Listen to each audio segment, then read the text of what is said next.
Concepts and properties of matter. We are going to talk more of stress and strain in this video.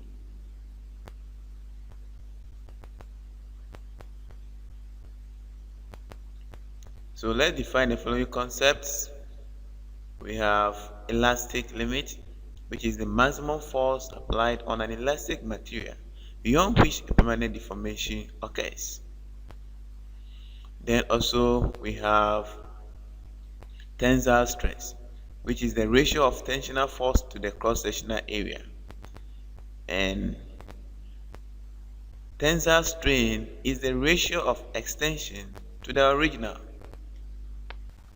For this first example, we are supposed to define strain. And we know that strain is the relative distortion or change in shape or size of an object due to applied forces.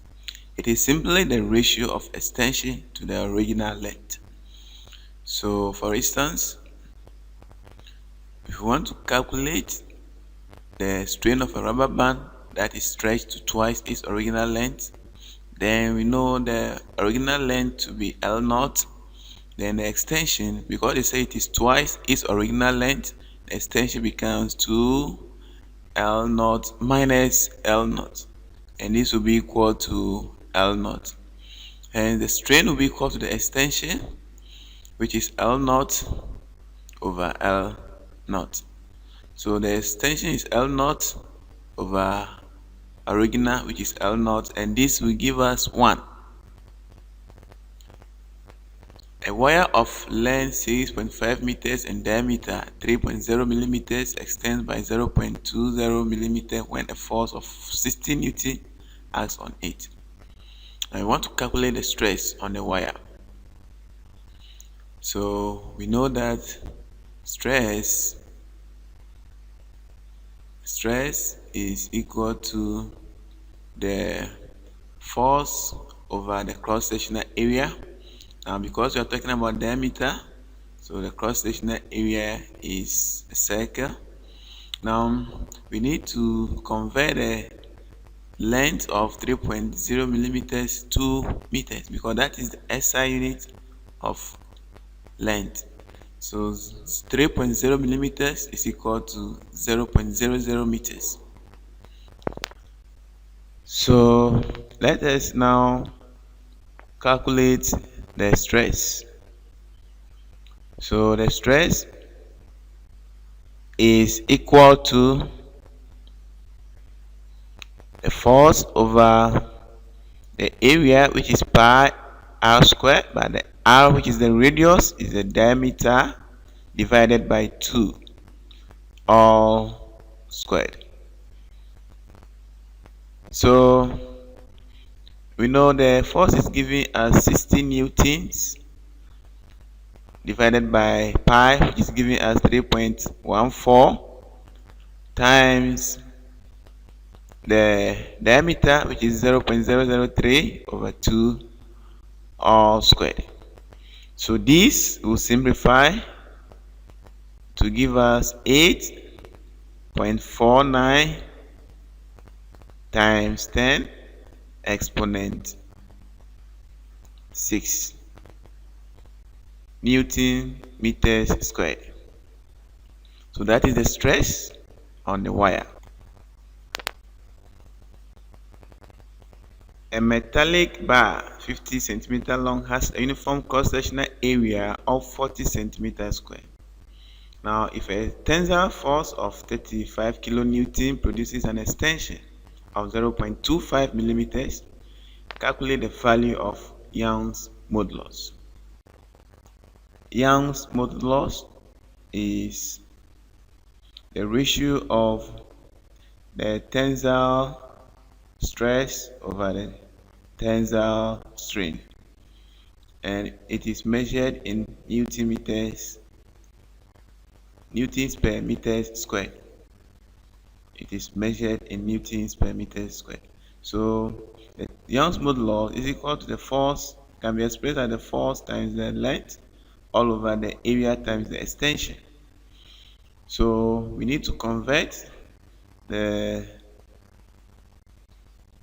the length of the metallic bar, which is 50 centimeters, into meters, because that is the SI unit for length. So 50 centimeters is equal to 50 times 10 exponent negative 2 meters. Then also we need to convert the area into meters squared. So the area is giving us 40 centimeters squared. 40 centimeters squared. So if you convert this to meters squared, we get 40 times 10 exponent negative 4 meters squared. 1 centimeter makes, 100 centimeter makes 1 meter. 100 centimeter make 1 meter. So let me illustrate how to convert this. 100 centimeter is equal to 1 meter. Therefore, if you square both sides, you get 10,000 centimeters squared will be equal to 1 meter squared. So we use this to convert the 40 centimeters squared to obtain 40 times 10 to the negative 4 meters squared. Now we need to convert the extension also, because the extension is given in millimeters. So we need to convert it into meters. So the extension is giving us 0.25 millimeters.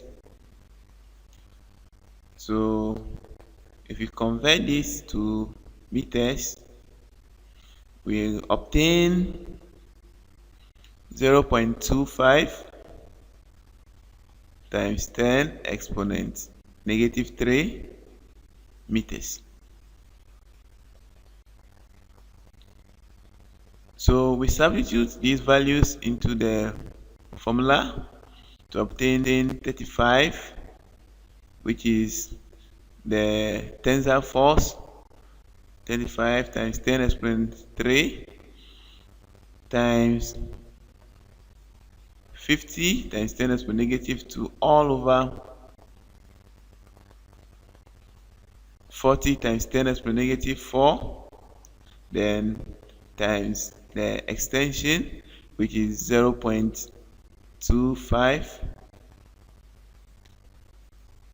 times 10 exponent negative 3, and when we evaluate this, we get 1.75 newtons per meters squared. 1.75 newtons per meters squared.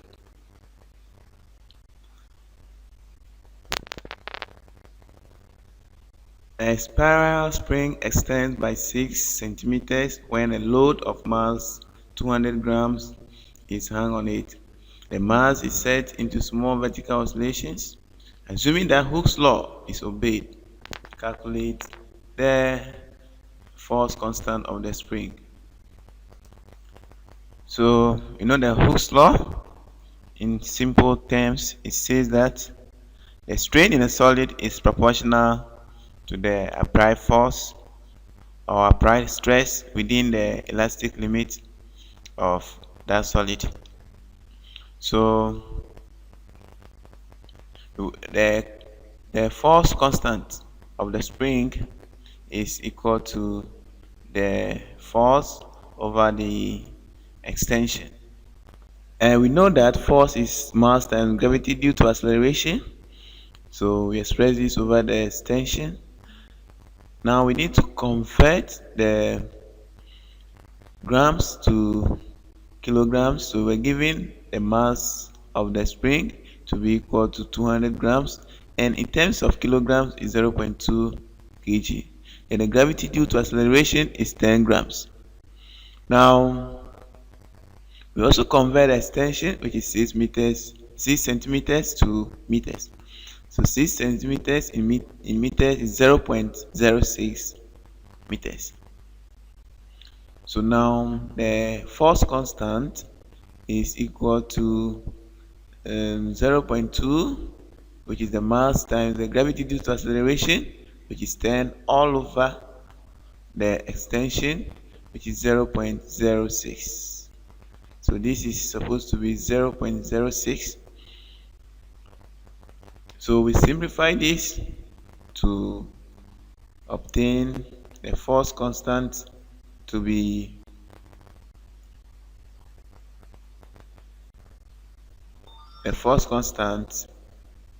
is simplified to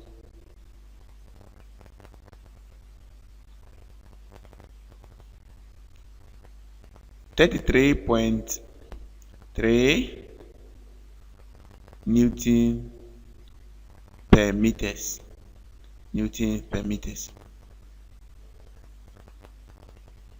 So we proceed to the work done by extending the spring by 6 meters. So we know that work done is equal to half times the force constant times the extension squared.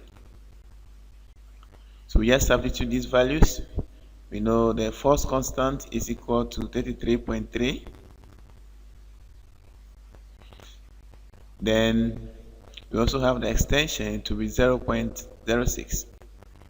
So when we substitute this, we obtain 0.06 squared. Now we evaluate this to get 0.0599 joules. So 0.0599 joules. That is the work done by extending the spring by 6 meters. This is approximately equal to 0.06 joules. Now we need to calculate the period of oscillation of the mass. So we know period is equal to 2 pi